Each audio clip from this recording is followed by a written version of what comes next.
گے وَنُفِخَ فِي الصُّورِ، اور پھر سور میں پھونکا جائے گا فَإِذَا هُم مِّنَ الْأَجْدَاثِ إِلَىٰ رَبِّهِمْ يَنسِلُونَ، تو پھر یہ اچانک اپنی اپنی قبروں سے نکل کر اپنے رب کی طرف چلنا شروع کر دیں گے، چاروں ناچار کشاں کشاں۔ قَالُوا يَا وَيْلَنَا مَن بَعَثَنَا مِن مَّرْقَدِنَا، وہ کہیں گے ہائے ہماری شامت، کس نے ہمیں اٹھا لیا اپنی قبروں سے۔ هَٰذَا مَا وَعَدَ الرَّحْمَٰنُ، ارے یہ تو وہی دن آ گیا جس کا کہ رحمان نے وعدہ کیا تھا، وَصَدَقَ الْمُرْسَلُونَ، اور یہ تو پھر جو رسولوں نے بات بتائی تھی، جو خبر دی تھی کہ بعد الموت کی، یقیناً وہ سچی نکلی۔ ان كانت الا صيحة واحدة فإذا هم جميع لدينا محضرون، پھر ایک ہی چنگھاڑ ہوگی اور اس کے نتیجے میں سب کے سب ہمارے سامنے آ کر حاضر ہو جائیں گے۔ فَالْيَوْمَ لَا تُظْلَمُ نَفْسٌ شَيْئًا، تو پھر آج کے دن نہ کسی جان پر کوئی ظلم کیا جائے گا، وَلَا تُجْزَوْنَ إِلَّا مَا كُنتُمْ تَعْمَلُونَ، نہ تمہیں بدلے میں دیا جائے گا مگر وہی کچھ کہ جو تم عمل کرتے رہے تھے۔ إِنَّ أَصْحَابَ الْجَنَّةِ الْيَوْمَ فِي شُغُلٍ فَاكِهُونَ، یقیناً جنت والے لوگ اس دن بڑے شغل میں ہوں گے اور خوشیاں منا رہے ہوں گے، بس باتیں کر رہے ہوں گے۔ ہم وازواجہم فی ظلال علی الارائک متکئون، وہ اور ان کی بیوییں وہ سایوں کے اندر، درختوں کے سائے میں بیٹھے ہوں گے، علی الارائک کے تختوں پر بیٹھے ہوئے، ٹیک لگائے ہوئے۔ لہم فیہا فاکہۃ، ان کے لیے وہاں تمام میوے ہوں گے، ولہم ما یدعون، اور ان کے لیے ہر وہ شے جس کا وہ آرڈر دیں گے، جو چیز طلب کریں گے حاضر کر دی جائے گی۔ سلام قولا من رب الرحیم، اور رب رحیم کی طرف سے سلام آتا رہے گا، اللہ کی طرف سے ان کے لیے سلامتی کے پیغام آتے رہیں گے۔ وَامْتَازُوا الْيَوْمَ أَيُّهَا الْمُجْرِمُونَ، اور کہہ دیا جائے گا کہ اے مجرموں، اے کافروں، اے مشرکوں، اب تم ذرا علیحدہ ہو جاؤ۔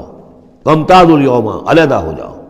أَلَمْ أَعْهَدْ إِلَيْكُمْ يَا بَنِي آدَمَ أَلَّا تَعْبُدُوا الشَّيْطَانَ، اے آدم کی نسل، اے آدم کی اولاد، کیا میں نے تم سے یہ وعدہ نہیں لے لیا تھا کہ شیطان کی بندگی مت کرنا؟ إِنَّهُ لَكُمْ عَدُوٌّ مُّبِينٌ، وہ تمہارا کھلا دشمن ہے۔ وَأَنِ اعْبُدُونِي، اور میری ہی بندگی کرنا، هَذَا صِرَاطٌ مُّسْتَقِيمٌ، یہ ہے سیدھا راستہ۔ وَلَقَدْ أَضَلَّ مِنكُمْ جِبِلًّا كَثِيرًا، اور اس نے تو تمہاری بہت بڑی تعداد کو، بڑی خلقت کو گمراہ کر کے لے گیا۔ أَفَلَمْ تَكُونُوا تَعْقِلُونَ، تو کیا تم عقل سے کام نہیں لیتے تھے؟ ہم نے تمہیں عقل دی تھی۔ هَذِهِ جَهَنَّمُ الَّتِي كُنتُمْ تُوعَدُونَ، اب یہ جہنم ہے، یہ حاضر ہے جس کا کہ تم سے وعدہ کیا گیا تھا۔ اصلوها اليوم بما كنتم تکفرون، اب داخل ہو جاؤ اس میں اپنے کفر کی وجہ سے جو تم کرتے رہے تھے۔ اليوم نختم على افواہہم، آج ہم ان کے منہوں پر مہر لگا دیں گے۔ وتکلمنا ایدیہم، ہم سے بات کریں گے ان کے ہاتھ، جو بھی عمل انہوں نے کمائے تھے ہاتھ گواہی دیں گے کہ اس نے ہمارے ذریعے سے یہ کام کیا۔ وتشہد ارجلہم، اور ان کے جو پیر ہیں، پاؤں ہیں، وہ بھی گواہی دیں گے ان کے خلاف، بما کانوا یکسبون، ان چیزوں کے بارے میں کہ جو وہ کمائی کرتے رہے تھے۔ ولو نشاء لطمسنا علی اعینہم، اور اگر ہم چاہیں تو ان کی آنکھیں مٹا دیں، ابھی ان کی بینائی چلی ہو جائے۔ فاستبقوا الصراط فأنى يبصرون، پھر یہ دوڑے راستہ پانے کے لیے، لیکن کہاں سے سوجھ ملے گی، کہاں دیکھ سکیں گے۔ وَلَوْ نَشَاءُ لَمَسَخْنَاهُمْ عَلَىٰ مَكَانَتِهِمْ، اور اگر ہم چاہیں تو ہم ان کی صورتیں مسخ کر دیں، ان کے اپنے مقام پر جہاں ہیں، دیر اینڈ دین ان کی صورتیں مسخ ہو جائیں۔ فَمَا اسْتَطَاعُوا مُضِيًّا، تو نہ تو وہ آگے چل سکیں، وَلَا يَرْجِعُونَ، نہ پیچھے آ سکیں۔ وَمَن نُعَمِّرْهُ نُنَكِّسُ فِي الْخَلْقِ، اور جس کو ہم زیادہ عمر بنا دیتے ہیں، زیادہ معمر کر دیتے ہیں، تو اس کی ہم جو قوا ہیں ان کو کمزور کر دیتے ہیں، اس کی خلقت جو ہے اس میں ضعف پیدا کر دیتے ہیں، کمی پیدا کر دیتے ہیں۔ بڑھاپا آتا ہے تو ظاہر بات ہے کہ قوا ضعیف ہو جائیں گے، ہو گئے مزمحل قوائے غالب، اب عناصر میں اعتدال کہاں۔ وَمَن نُعَمِّرْهُ نُنَكِّسُ فِي الْخَلْقِ فَلَا يَعْقِلُونَ، تو کیا یہ عقل سے کام نہیں لیتے۔ وَمَا عَلَّمْنَاهُ الشِّعْرَ وَمَا يَنبَغِي لَهُ، اور دیکھو ہم نے اپنے اس رسول محمد کو صلی اللہ علیہ وسلم شعر نہیں سکھایا، اور وہ ان کے شایان شان بھی نہیں ہے۔ وہ جو سورہ شعراء کے آخر میں آیا تھا، وَالشُّعَرَاءُ يَتَّبِعُهُمُ الْغَاوُونَ أَلَمْ تَرَ أَنَّهُمْ فِي كُلِّ وَادٍ يَهِيمُونَ إِنَّهُمْ يَقُولُونَ مَا لَا يَفْعَلُونَ، تو اگرچہ اس میں استثناء بھی ہے لیکن عام قاعدہ کلیہ یہی ہے۔ تو اس اعتبار سے اللہ تعالیٰ نے حضور کو شعر نہیں سکھایا، آپ شعر نہیں کہہ سکتے تھے، بلکہ آپ کے اندر وہ جو ایک شعر کا ایک احساس ہوتا ہے، معنوی طور پر تو شعر کو سمجھنے کا اور اس کے مفہوم کو پسند کرنے کا آپ کے اندر ملکہ موجود تھا، لیکن جو فنی ہے اس کے اندر جو وزن وغیرہ کا معاملہ ہے اس سے آپ بالکل ناواقف تھے، بلکہ اس میں اکثر غلط کرتے تھے۔ آپ شعر پڑھتے تھے تو کہیں نہ کہیں سکتہ ہو جاتا تھا، جیسے آپ دیکھتے ہوں گے بہت سے لوگ ہیں شعر یاد انہیں بہت ہوتے ہیں، لیکن وہ شعر کی مناسبت نہیں ہوتی تو پڑھتے غلط ہیں۔ اسی مرتبہ اسی طرح ایک واقعہ ہوا کہ حضور نے ایک شعر پڑھا اور اس میں غلطی ہو گئی، وہ سکتا ہو گیا، وہ شیر جو ہے بے وزن ہو گیا۔ تو حضرت ابو بکر مسکرائے، انہوں نے کہا انی اشہد انک رسول اللہ، میں گواہی دیتا ہوں آپ اللہ کے رسول ہیں، یعنی اللہ نے فرمایا ہے کہ آپ کو شعر نہیں سکھایا اللہ نے، تو گویا کہ اس کا مجھے ثبوت مل گیا کہ آپ واقعتاً شعر کے اس اعتبار سے فنی جہاں تک تعلق ہے اس کا ذوق جو ہے وہ اللہ نے آپ میں پیدا ہی نہیں کیا۔ ہاں معنوی طور پر حضور بہت سے جو اشعار ہیں، بہت سے شعراء، آپ کا وہ قول بھی ہے کہ ان من الشعر لحکمۃ وان من البیان لسحرا، بہت سے شعر جو ہوتے ہیں بڑی حکمت پر مبنی ہوتے ہیں، اور بہت سی تقریریں ایسی ہوتی ہیں، خطبے ایسے ہوتے ہیں کہ جو جادو کا سا اثر رکھتے ہیں، یہ حضور کا فرمان ہے۔ وما علمناه الشعر وما ينبغي له، اور ہم نے انہیں شعر نہیں سکھایا اور نہ ہی یہ ان کے شایان شان ہے۔ ان هو الا ذکر و قرآن مبین، یہ تو بس ذکر ہے، یاد دہانی ہے، اور قرآن ہے، صاف ستھرا قرآن، روشن قرآن، اور یہ اللہ کی طرف سے نازل ہوا ہے۔ لینذر من کان حیا، تاکہ وہ خبردار کر دیں اسے جو زندہ ہو۔ اب یہاں خاص طور پر وہ جو بات میں نے بار بار کہی ہے بہت ہی کھل کر آ گئی، جو زندہ ہو۔ ابو جہل مردہ ہے، ابو لہب مردہ ہے، حیا مراد جس کی روح ابھی مری نہ ہو، جس کی فطرت بست نہ ہوئی ہو۔ اب وہ فطرت کا لفظ ہم استعمال کرتے ہیں، لیکن یہ کہ قرآن کی اصطلاح میں فطرت کس سے کہیں گے؟ وہی جو روح انسان کے اندر پھونکی گئی ہے، یا تو خلقت ہے اور یا فطرت ہے۔ خلقت ہے جس کا تعلق جو ہے ہماری سرشت جس کو فارسی میں کہتے ہیں، خلقت وہ ہے کہ جو عالم خلق سے متعلق ہے، اور جو زمین سے آئی ہے، مٹی سے بنی ہے، گارے سے بنی ہے، اس کے اندر جو بھی تقاضے ہیں، اس میں جو ضعف ہے، کمی ہے، اس میں کمزوری بھی ہے، اس میں جلد بازی بھی ہے، یہ ساری چیزیں اس سرشت میں خلقت میں موجود ہیں۔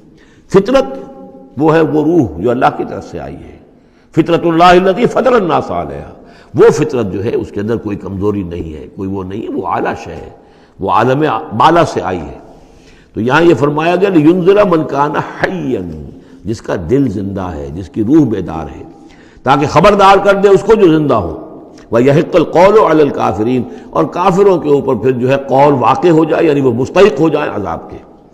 أَوَلَمْ يَرَوْا أَنَّا خَلَقْنَا لَهُم مِّمَّا عَمِلَتْ أَيْدِينَا أَنْعَامًا فَهُمْ لَهَا مَالِكُونَ، کیا انہوں نے غور نہیں کیا کہ ہم نے ان کے لیے چوپائے بنا دیے اپنے ہاتھوں سے، ہم نے بنائے ہیں، مما عملت ایدینا، اپنے ہاتھوں کی بنائی ہوئی چیزوں سے ہم نے ان کے لیے جانور پیدا کر دیے، فہم لہا مالکون، جن کے اب یہ مالک بنے پھرتے ہیں۔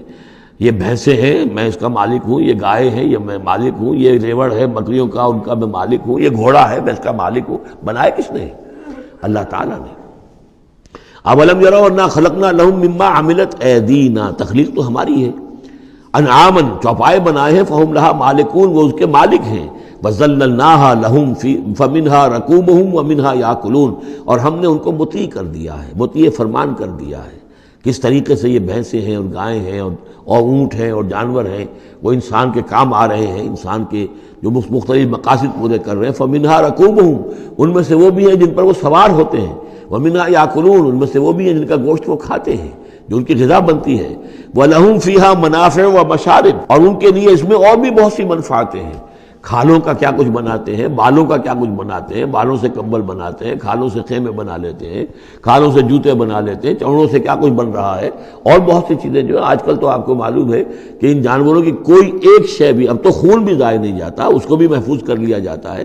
تمام چیزیں ہیں کہ جو انسان کے کام آ رہی ہیں، منافع ہیں اس میں لوگوں کے لیے، وہ مشارب، اور پینے کی جگہیں ہیں، ان میں گھاٹ ہیں، مشرب کہتے ہیں جہاں پر پیا جائے۔ ان وہ دودھ جو ہے اللہ تعالیٰ نے بنایا ان کے تھنوں کے اندر، یہ گویا کہ اللہ تعالیٰ نے بہترین مشروب جو ہے، یہ جس طریقے سے کہ کہیں پر کوئی جگہ ایسی ہو کہ جہاں پر جا کر کوئی مشروب حاصل کیا جائے، مشرب، اور جو اس کے پینے کی جگہ گھاٹ، تو یہ گویا کہ ہم نے نہایت لطیف چیز جو پینے کے لیے ان کی بنائی ہے، اس کے گھاٹ ہیں۔ وہ جو اسماعیل میرٹھی کی نظم ہے، اس کے دو شعر مجھے مستحضر زیادہ رہتے ہیں، عام طور پر زیادہ تو نہیں ہے، کہ رب کا شکر ادا کر بھائی جس نے ہماری گائے بنائی، اس مالک کو کیوں نہ پکاریں جس نے پلائیں دودھ کی دھاریں۔ تو واقعہ یہ ہے، اور آپ نے دیکھا ہوگا دیہاتی لوگ تو سیدھے تھن سے جو ہے سیدھا وہ اس کو وہ منہ کے اندر جو ہے دھاریں وہ لیتے ہیں، اور وہ بہترین دودھ ہوتا ہے، بہترین مشروب ہے۔ وَذَلَّلْنَا لَهُمْ فَمِنْهَا رَكُوبُهُمْ وَمِنْهَا يَأْكُلُونَ وَلَهُمْ فِيهَا مَنَافِعُ وَمَشَارِبُ أَفَلَا يَشْكُرُونَ، تو کیا یہ اس پر شکر نہیں کرتے؟ وَاتَّخَذُوا مِن دُونِ اللَّهِ آلِهَةً، اور انہوں نے اللہ کے سوا اپنے لیے آلہہ گھڑ لیے ہیں، اختیار کر لیے ہیں، بہت سے معبود جو ہے تراش لیے ہیں، لَعَلَّهُمْ يُنصَرُونَ، شاید کہ ان کی مدد کی جائے، شاید یہ اللہ کے ہاں کام آ جائیں، شاید اللہ کے ہاں سفارش جو ہے ان کی وہ ہمیں بچا لے۔ لا یستطیعون نصرہم، وہ ہرگز کو استطاعت نہیں رکھتے ان کی مدد کی۔ وَهُمْ لَهُمْ جُنْدٌ مُحْضَرُونَ، بلکہ یہ تو ان کے قیدی بن کر پیش کر دیے جائیں گے، جن کو یہ پوچھتے تھے وہی پکڑ پکڑ کر آئیں گے کہ اللہ یہ ہیں وہ بدماش کہ جو ہمارے ساتھ یہ زیادتی کرتے تھے، ہمیں تیرے ساتھ شریک کیا ہوا تھا انہوں نے، وہ خود پکڑوائیں گے اپنے پوجنے والوں کو اور بندگی کرنے والوں کو۔ وَهُمْ لَهُمْ جُنْدٌ مُحْضَرُونَ فَلَا يَحْزُنْكَ قَوْلُهُمْ، تو اے نبی آپ ان کی بات سے دل گرفتہ نہ ہوں، رنجیدہ نہ ہوں۔ اِنَّا نَعْلَمُ مَا يُسِرُّونَ وَمَا يُعْلِنُونَ، ہم خوب جانتے ہیں جو کچھ کہ یہ چھپا رہے ہیں اور جو کچھ یہ ظاہر کر رہے ہیں۔ اَوَلَمْ يَرَ الْإِنسَانُ أَنَّا خَلَقْنَاهُ مِن نُطْفَةٍ فَإِذَا هُوَ خَصِيمٌ مُبِينٌ، تو کیا انسان نے دیکھا نہیں کہ ہم نے اسے بنایا ہے ایک قطرے سے، ایک بوند سے۔ فَإِذَا هُوَ خَصِيمٌ مُبِينٌ، اب یہ بن گیا ہے جھگڑالو، ہم سے جھگڑ رہا ہے، ہماری آیات پر اعتراضات کر رہا ہے، ہمارے نبی سے جھگڑ رہا ہے۔ فَإِذَا هُوَ خَصِيمٌ مُبِينٌ وَضَرَبَ لَنَا مَثَلًا، ہمارے بارے میں تو مثالیں بیان کرتا ہے اور اعتراضات کرتا ہے، کیسے دوبارہ پیدا ہو جائے گا، کیسے اللہ پیدا کر دے گا دوبارہ جبکہ ہماری ہڈیاں گل سڑ کر بالکل جو ہے منتشر ہو جائیں گی۔ وَنَسِيَ خَلْقَهُ، اپنی پیدائش کو بھول گیا ہے۔ قَالَ مَن يُحْيِي الْعِظَامَ وَهِيَ رَمِيمٌ، بہت کہتا ہے کون ہے جو زندہ کر دے گا ہڈیوں کو جبکہ وہ بالکل بوسیدہ ہو چکی ہوں گی۔ قُلْ يُحْيِيهَا الَّذِي أَنشَأَهَا أَوَّلَ مَرَّةٍ، ان سے کہہ دیجئے اے نبی، اسے زندہ کرے گی وہی ہستی جس نے کہ اس کو پہلی مرتبہ اٹھایا تھا۔ وہی دلیل جو بارہ میں نے عرض کیا ہے کہ پہلی مرتبہ بنانا اور پیدا کرنا، پہلی مرتبہ کسی کام کرنا جو ہے مشکل ہے یا دوسری مرتبہ۔ قُلْ يُحْيِيهَا الَّذِي أَنشَأَهَا أَوَّلَ مَرَّةٍ، کہہ دیجئے ان سے کہ اسے زندہ کرے گا وہ کہ جس نے ان کو پہلی مرتبہ پیدا کیا تھا۔ وَهُوَ بِكُلِّ شَيْءٍ عَلِيمٌ، اور وہ ہر چیز کا مکمل علم رکھتا ہے، کون کہاں ہے، کون کہاں دفن ہے، کس کے اجزاء کہاں کہاں منتشر ہو گئے ہیں، اس کے علم قدیم کے اندر اور علم کامل کے اندر تمام چیزیں محفوظ ہیں۔ الَّذِي جَعَلَ لَكُم مِّنَ الشَّجَرِ الْأَخْضَرِ نَارًا، جس نے تمہارے لیے ہرے درختوں سے آگ پیدا کر دی۔ اس کے دو معنی ہیں، ایک تو یہ ہرے بھرے درخت ہوتے ہیں، انہی کی لکڑیاں ہیں، سکھا کر اس میں سے آپ آگ جلاتے ہیں تو آگ نکلتی ہے، اور ایک یہ بھی ہے کہ بعض درخت بھی ایسے ہیں، بانس کا درخت ہے، اس کے اندر بھی رگڑنے سے آگ پیدا ہوتی ہے۔ اسی طریقے سے کچھ اور بھی صحراؤں کے اندر خاص طور پر اللہ تعالیٰ نے کچھ اس طرح کی چیزیں پیدا کی ہیں کہ وہاں پر بوقت ضرورت لوگ جو ہیں ان سے آگ کو پیدا کر لیں۔ مرخ اور عفار نامی کچھ پودے ہوتے تھے عرب میں کہ جن سے آگ جو ہے پیدا کی جا سکتی تھی۔ الذی جعل لکم من الشجر الاخضر نارا، جس نے کہ ہرے درخت سے تمہارے لیے آگ پیدا کر دی۔ فاذا انتم منہ توقدون، تو تم اس سے آگ سلگاتے ہو۔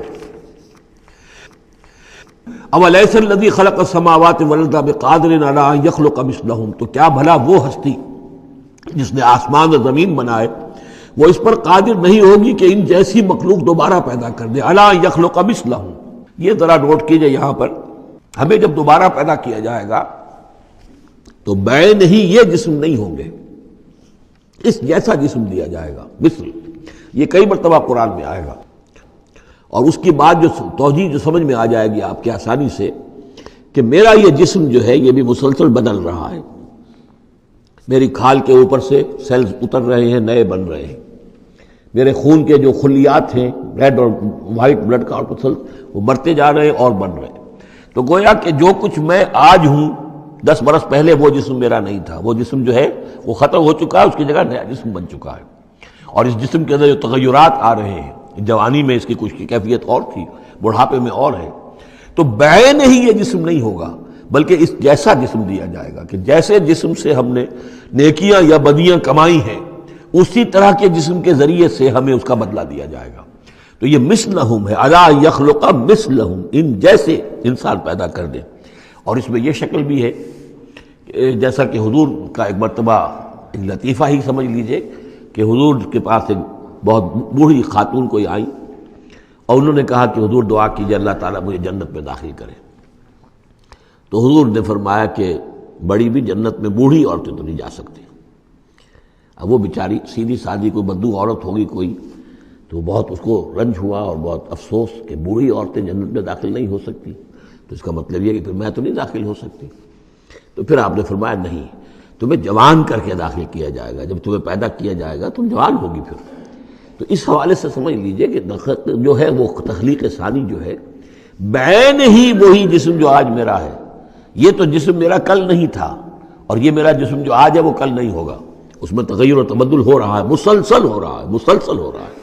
لیکن یہ کہ جسم ہوگا اس ہی جیسا جو مجھے دیا جائے گا، تاکہ جس قسم کے جسم کے ذریعے سے یہ جو ہمارے اعضاء و جوارح ہیں جن سے ہم نے نیکیاں یا بدیاں کمائی ہیں، اسی طرح کے جسم کے ذریعے ہمیں اس کا بدلہ اللہ تعالیٰ عطا فرمائے۔ اب الیس الذی خلق السماوات والارض بقادر ان یخلق مثلہم، کیا بھلا وہ ہستی کہ جس نے آسمان بنائے اور زمین بنائی وہ اس پر قادر نہ ہوگی کہ ان جیسی اور ان جیسوں کو پیدا کر دے؟ بلا، کیوں نہیں، وہو الخلاق العلیم، اور یقیناً وہ تو ہے بہت تخلیق فرمانے والا، بہت خلق فرمانے والا، العلیم ہے اور سب کو جاننے والا۔ انما امرہ اذا اراد شیئا ان یقول لہ کن فیکون، اس کا معاملہ تو یہ ہے، اس کے امر کا معاملہ تو یہ ہے، انما امرہ، اس کے امر کی شان تو یہ ہے، یہ عالم امر ہے، نوٹ کر لیجئے، جہاں کہیں بھی یہ آیت آئے گی اسی مفہوم میں آئے گی اور یہی الفاظ ہوں گے۔ عالم امر میں کوئی ٹائم نہیں، عالم خلق میں ٹائم لگتا ہے۔ جہاں خلق آیا، آسمان اور زمین ہم نے بنائے 6 دنوں میں، اب وہ 6 دن کون سے ہوں؟ چلیے ملینمز کہہ لیجئے، 6 ادوار کہہ لیجئے، ہو سکتا ہے ایک دن لاکھوں برس کا ہو جس میں کہ تخلیق مکمل ہوئی ہے، لیکن وہ بھارت ٹائم لگا ہے۔ خلق میں ٹائم ہوگا، جبکہ عالم امر میں کسی ٹائم کا کوئی سوال نہیں، اور روح بھی عالم امر کی شے ہے، لہذا روح کے لیے کوئی وقت نہیں ہے۔ روح جو ہے وہ آنے واحد میں یہاں اور آنے واحد میں وہ اللہ تعالیٰ کے قریب، اور وہ جیسے کہ فرشتے کا معاملہ ہے، جبرائیل آنے واحد میں یہاں اور آنے واحد میں عرش کے قریب ہوں گے، کوئی ان کے لیے ٹائم ہے ہی نہیں، عالم امر میں وقت نہیں ہے۔ انما امرہ اذا اراد شیئا ان یقول لہ کن فیکون، اس کی تو شان یہ ہے اس کے امر کی کہ جب وہ کسی شے کا ارادہ کر لیتا ہے وہ کہتا ہے کہ ہو جا، اور وہ ہو جاتی ہے۔ فسبحان الذی بیدہ ملکوت کل شیء، تو بڑی بابرکت ہے وہ ذات جس کے ہاتھ میں ہے، جس کے قبضہ قدرت میں ہے ہر شے کی حکومت، ملکوت کل شیء، ہر شے کی حکومت، ہر شے کا اختیار۔ وَإِلَيْهِ تُرْجَعُونَ، اور اسی کی طرف تم لوٹا دیے جاؤ گے۔